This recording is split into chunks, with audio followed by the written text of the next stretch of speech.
Hi అండి, నేను మీ doctor Dinesh దావులు. ఈ రోజు మనం ఫీవర్ దాంట్లో తీసుకోవాల్సిన డైట్ గురించి మాట్లాడుకుందాం.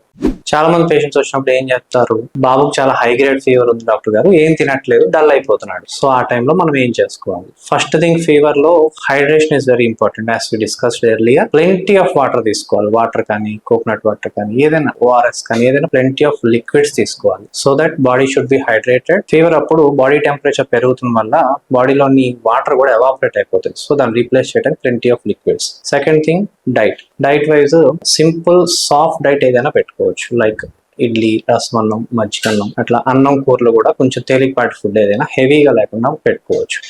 ఫీవర్ లో డైజెషన్ అనేది కొంచెం తక్కువ ఉంటుంది. సో కొద్ది simple diet is good enough.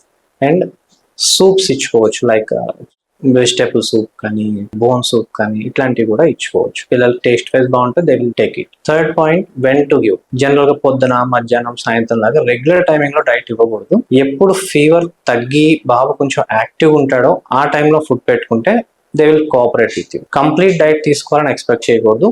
ఒక ముద్ద, 2 ముద్దలు తిన్నా that's fine for you. Frequent every 2 hours 3 hours కి కొంచెం కొంచెం పెట్టుకుంటుంటే that would be good enough. Next thing, పథ్యాలు చేయాలా డాక్టర్ గారు? అన్ని ఫీవర్స్ కి పథ్యాలు చేయాల్సిన అవసరం ఉండదండి. అది పర్టికులర్ గా పథ్యాలు చేయాలా లేదా అనేది మీ డాక్టర్ చెప్తే you can follow. Like particular గా గ్యాస్ట్రోఎంటరైటిస్ కానీ, కల్చర్ పాజిటివ్ ఎంటరిక్ ఫీవర్ కానీ, ఇట్లాంటి వాటికి పర్టికులర్ డాక్టర్ మీకు చెప్తారు. చెప్పినప్పుడు మాత్రం పథ్యాల గురించి ఆలోచించండి.